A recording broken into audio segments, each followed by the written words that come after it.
നമസ്കാരം. എല്ലാ U K മലയാളികൾക്കും ഗുഡ് മോർണിംഗ് യു കെയുടെ മോർണിംഗ് ന്യൂസിലേക്ക് സ്വാഗതം.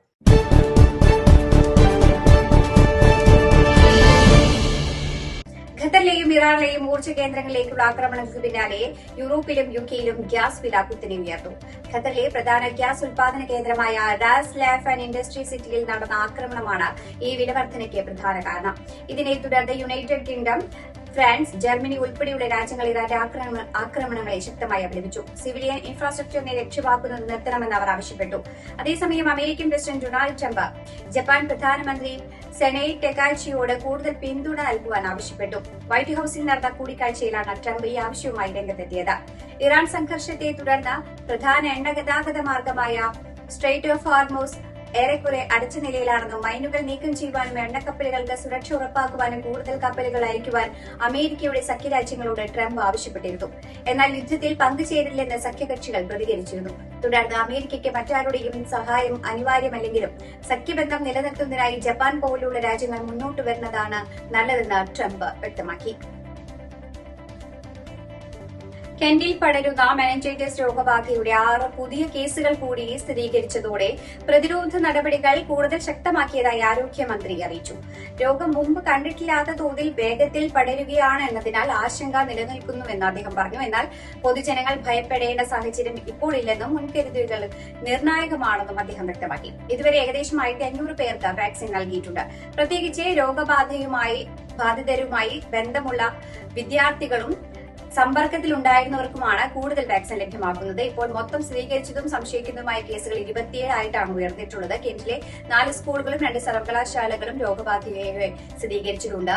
ഇവയെല്ലാം ക്ലബ് കെമിസ്ട്രി എന്ന നൈറ്റ് ക്ലബ്ബുമായി ബന്ധപ്പെട്ടുകൊണ്ട് രോഗവ്യാപനമാണ് ഉണ്ടായിട്ടുള്ളത് എന്നാണ് റിപ്പോർട്ട്. അതേസമയം ഇന്നലെ വാക്സിൻ സ്വീകരിക്കാൻ എത്തിയ 100-ലധികം വിദ്യാർത്ഥികളെ തിരിച്ചയച്ചതായി റിപ്പോർട്ടുകളുണ്ട്. വാക്സിൻ ക്ഷാമം മൂലമല്ല, നീണ്ട നിര കാരണം വൈകുന്നേരം 5 മണിക്ക് സ്റ്റാഫ് സേവനം അവസാനിപ്പിച്ചതിനാലാണ് എല്ലാവരെയും പരിശോധിക്കാൻ സാധിക്കാത്തത് അധികൃതർ അറിയിച്ചു. NHS ഇംഗ്ലണ്ട് അറിയിച്ചത് പ്രകാരം ഇന്നലെ മാത്രം 1600 പേർക്ക് വാക്സിൻ നൽകിയിട്ടുണ്ട് എന്നാണ്. വാക്സിനേഷൻ വ്യാപിക്കുന്നതിനായി ഇന്നു മുതൽ ഫേവർഷാം ഹെൽത്ത് സെന്ററിൽ പുതിയ വാക്സിനേഷൻ കേന്ദ്രം ആരംഭിക്കും. രാവിലെ 9 മണി മുതൽ വാക്സിൻ ലഭ്യമാക്കും. കൂടാതെ ആഷ്ഫോർഡിലെ വിൻകറേജ് ലെയിൻ ക്ലിനിക്കിലും വാക്സിൻ സേവനം ലഭ്യമാക്കുന്നതായി അധികൃതർ അറിയിച്ചു. കൂടുതൽ പേരുകളിലേക്ക് വാക്സിൻ വേഗത്തിൽ എത്തിക്കുവാനാണ് ഇതിലൂടെ ശ്രമിക്കുന്നതെന്ന് ആരോഗ്യവകുപ്പ് അറിയിച്ചു. യു കെയും നൈജീരിയയും തമ്മിൽ പുതിയ കരാർ ഒപ്പുവച്ചു. യു കെയിൽ നിയമാനുസൃതമായി കഴിയുവാനുള്ള അവകാശമില്ലാത്തവരെ മടക്കി അയക്കുന്നത് എളുപ്പമാക്കുന്നതാണ് പുതിയ കരാർ. ഇതനുസരിച്ച് ആദ്യമായി നൈജീരിയ സർക്കാർ യു കെയുടെ തിരിച്ചറിയൽ രേഖകൾ അംഗീകരിക്കും. പ്രധാനമന്ത്രി KS ചാമർ ഈ സന്ദർശനത്തെ ചരിത്രപരമെന്നാണ് വിശേഷിപ്പിച്ചത്. ഇരു രാജ്യങ്ങളും വ്യാപാരം, അടിസ്ഥാന സൌകര്യ വികസനം, സുരക്ഷ എന്നിവയിൽ സഹകരണം കൂടുതൽ ശക്തിപ്പെടുത്തുവാൻ തീരുമാനിച്ചതായും അധികൃതർ അറിയിച്ചു. അതേസമയം ചാൾസ് രാജാവ് നൈജീരിയയുടെ പ്രസിഡന്റ് ബോല അഹമ്മദ് ടിനുബിനുവിനെയും ഭാര്യയെയും ആദരിച്ച് വിൻസെന്റ് കാസിൽ വിരുന്ന് സംഘടിപ്പിച്ചു. വിൻസെന്റ് കാസിലെ സെന്റ് ജോർജ് ഹാളിൽ നടന്ന വിരുന്നിൽ 160ഓളം അതിഥികൾ പങ്കെടുത്തു. യോറൂബ ഭാഷയിൽ രാജാവ് അതിഥികളെ അഭിവാദ്യം ചെയ്തു. മതസൌഹാർദ്ദത്തിന്റെ പ്രാധാന്യവും അദ്ദേഹം പ്രസംഗത്തിൽ എടുത്തു പറഞ്ഞു. കാമില രാജ്ഞി, പ്രിൻസ് വില്യം, കാതറിൻ രാജകുമാരി എന്നിവരും ചടങ്ങിൽ സന്നിധരായി. റംദാൻ മാസമായതിനാൽ മുസ്ലിം അതിഥികൾക്കായി പ്രത്യേക സൌകര്യങ്ങളാണ് കൊട്ടാരത്തിൽ ഒരുക്കിയിരുന്നത്. പ്രാർത്ഥനയ്ക്കായി പ്രത്യേക മുറി ഒരുക്കുകയും പതിവ് ഉച്ചഭക്ഷണ വിരുന്ന് ഒഴിവാക്കുകയും ചെയ്തിരുന്നു. രാജ്യത്ത് മുസ്ലിം വിഭാഗങ്ങളുടെ പൊതുപ്രാർത്ഥന നിരോധിക്കണമെന്നാവശ്യപ്പെട്ട് നൈജൽ ഫാരജിന്റെ പ്രസ്താവനയ്ക്കെതിരെ മുസ്ലിം നേതാക്കളും രാഷ്ട്രീയ നേതാക്കളും ശക്തമായി പ്രതികരിച്ചു. ഈ പ്രസ്താവന വിദ്വേഷം വളർത്തുന്നതാണെന്ന് അവർ ആരോപിച്ചു. സ്കോട്ടിഷ് പാർലമെന്റ് തെരഞ്ഞെടുപ്പിനായുള്ള റിഫോം യുകെയുടെ മാനിഫെസ്റ്റോ പുറത്തിറക്കുന്നതിനിടെയാണ് ഫാരജ് ഈ പരാമർശം നടത്തിയത്. ലണ്ടനിലെ ട്രഫാൽഗർ സ്ക്വയറിൽ റംദാൻ അവസരത്തിൽ 100 കണക്കിന് ആളുകൾ ചേർന്ന് നടത്തിയ പ്രാർത്ഥനയെ അദ്ദേഹം പ്രൊവോക്കേറ്റീവ് എന്നാണ് വിശേഷിപ്പിച്ചത്. റംദാൻ 10 പ്രൊജക്ട് സംഘടിപ്പിച്ച ഈ പരിപാടിയിൽ ലണ്ടൻ മേയർ സാദിഖ് ഖാനും പങ്കെടുത്തിരുന്നു. മുൻപ് 5 തവണ സമാധാനപരമായി നടന്ന ഇത്തരം പരിപാടികൾക്ക് ഇതുവരെ വിവാദങ്ങളൊന്നും ഉണ്ടായിരുന്നില്ല. പൊതുപ്രാർത്ഥനകൾ നിരോധിക്കണമോ എന്ന ചോദ്യത്തിന് മറുപടിയായി വ്യക്തിഗത പ്രാർത്ഥന തടയില്ലെങ്കിലും വലിയ കൂട്ടായ്മകളായി നടക്കുന്ന പ്രാർത്ഥനകൾ നിയന്ത്രിക്കണമെന്നാണ് ഫാരജ് മറുപടി പറഞ്ഞത്. ഇതോടെ ബ്രിട്ടനിൽ മതസ്വാതന്ത്ര്യവും പൊതുസ്ഥലങ്ങളിൽ മതാചാരങ്ങൾ നടത്താനുള്ള അവകാശവും ചുറ്റിപ്പറ്റിയുള്ള രാഷ്ട്രീയ വിവാദം ശക്തമായിരിക്കുകയാണ്. 2025 യുകെയിലെ ഏറ്റവും ജനപ്രിയ വിനോദസഞ്ചാര കേന്ദ്രമായി മാറി ലണ്ടൻ നാച്ചുറൽ ഹിസ്റ്ററി മ്യൂസിയം. ഒരു വർഷത്തിനുള്ളിൽ 7.1 മില്യൺ പേരാണ് മ്യൂസിയത്തിൽ സന്ദർശകരായി എത്തിയത്. മുൻ വർഷത്തേക്കാൾ 13% വർധനവാണ് സന്ദർശകരുടെ എണ്ണത്തിൽ രേഖപ്പെടുത്തിയിരിക്കുന്നത്. സൌത്ത് കെന്നിംഗ്ടണിലുള്ള ഈ മ്യൂസിയത്തിലെ പ്രവേശന കവാടത്തിലുള്ള ബ്ലൂ വെയിൽ അസ്ഥികൂടം സന്ദർശകരുടെ പ്രധാന ആകർഷണമാണ്. ഈ പട്ടികയിൽ 8ാം സ്ഥാനത്ത് ബ്രിട്ടീഷ് മ്യൂസിയമാണ്. കൂടാതെ Vincent great park, state modern national gallery എന്നിവയും ആദ്യ 5 സ്ഥാനങ്ങളിൽ ഉൾപ്പെടുന്നുണ്ട്. Royal museums Greenwich, national museum of Scotland, royal botanic gardens, royal Shakespeare company തുടങ്ങിയവയും 2 മില്യൺ സന്ദർശകർ സന്ദർശിച്ചിട്ടുണ്ട്. കൂടാതെ royal Albert hall, Westminster Abe എന്നിവയും 1.5 മില്യൺ മുകളിൽ ആളുകൾ സന്ദർശിച്ച പ്രമുഖ കേന്ദ്രങ്ങളായി പട്ടികയിൽ ഉൾപ്പെട്ടിട്ടുണ്ട്. ഇംഗ്ലണ്ടിന്റെ മുഴുവൻ തീരരേഖയും ബന്ധിപ്പിച്ച് നിർമ്മിച്ച പുതിയ നടപ്പാത ചാൾസ് രാജാവ് ഉദ്ഘാടനം ചെയ്തു. ഇംഗ്ലണ്ടിന്റെ തീരത്തോട് ചേർന്ന് 2689 മൈൽ നീളമുള്ള ഈ പാത ലോകത്തിലെ ഏറ്റവും ദൈർഘ്യമേറിയ തീര നടപ്പാതയായാണ് നാച്ചുറൽ ഇംഗ്ലണ്ട് അറിയിച്ചു.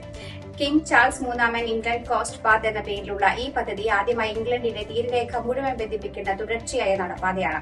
കടൽ തീരങ്ങൾ, മണൽപ്പുറങ്ങൾ, പാറക്കരകൾ, ചരിത്രപ്രധാനമായ തീരനഗരങ്ങൾ തുടങ്ങിയ വൈവിധ്യമാർന്ന പ്രകൃതി സൗന്ദര്യങ്ങളിലൂടെ പാത കടന്നുപോകുന്നു. പ്രധാന ആകർഷണങ്ങളൊന്നായ 7 സിസ്റ്റേഴ്സ് പ്രദേശവും ഇതിൽ ഉൾപ്പെടുന്നു.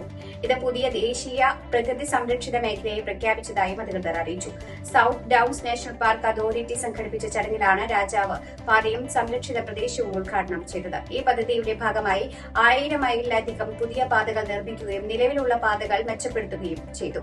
മുൻ പ്രധാനമന്ത്രി ഗോർഡൻ ബ്രൌണിന്റെ കാലത്ത് ആരംഭിച്ച പദ്ധതി പൂർത്തിയാക്കുവാൻ 12 വർഷം വേണ്ടിവന്നു. നിലവിൽ ഏകദേശം 80% പാത തുറന്നു കഴിഞ്ഞു. ശേഷിക്കുന്ന ഭാഗങ്ങൾ ഈ വർഷം അവസാനം പൂർത്തീകരിക്കുവാനാണ് ലക്ഷ്യം. 6 മാസങ്ങൾക്ക് മുമ്പ് സ്റ്റുഡന്റ് വിസയിൽ യുകെയിലെത്തി അപകടത്തിൽ പഠനം മുടങ്ങിയ യുവാവിന് നാട്ടിലെത്തുവാൻ സഹായം തേടുന്നു. കഴിഞ്ഞ സെപ്റ്റംബറിൽ ലണ്ടൻ യൂണിവേഴ്സിറ്റിയിൽ MSc പ്രൊജക്ട് മാനേജ്മെന്റ് പഠിക്കാനെത്തിയതായിരുന്നു കൊല്ലം സ്വദേശി 26 വയസ്സുള്ള റാങ്കിൻ മാത്യു.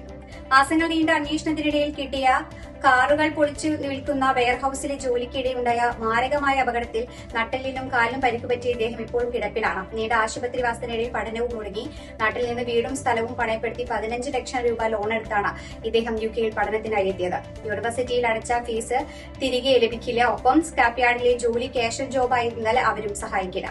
നാട്ടിൽ രോഗികളായ മാതാപിതാക്കൾ മാത്രമാണ് റാങ്കിനുള്ളത്. യുകെ ജീവിതവും പഠനവും വഴിമുട്ടിയ ഈ യുവാവിന് നാട്ടിൽ തിരികെ എത്തി റീഹാബിലിറ്റേഷൻ ചികിത്സകൾ നടത്തുവാനും ബാങ്കിലെ കടം വീട്ടുവാനും സഹായം തേടുകയാണിപ്പോൾ. യുകെ മലയാളികളിൽ നിന്ന് ബ്രിട്ടീഷ് മലയാളി ചാരിറ്റി ഫൗണ്ടേഷൻ റാങ്കിന് വേണ്ടി ഫണ്ട് സമാഹരിക്കുവാൻ തുടങ്ങിയിട്ടുണ്ട്. യുകെയിൽ നിന്നും ക്യാൻ ലിങ്ക് വഴി പണം നൽകുവാൻ ആഗ്രഹിക്കുന്നവർ ഗിഫ്റ്റ് എയ്ഡ് ടിക്ക് ചെയ്യുവാൻ മറക്കരുത് എന്ന് കൂടി അപേക്ഷിക്കുന്നുണ്ട്.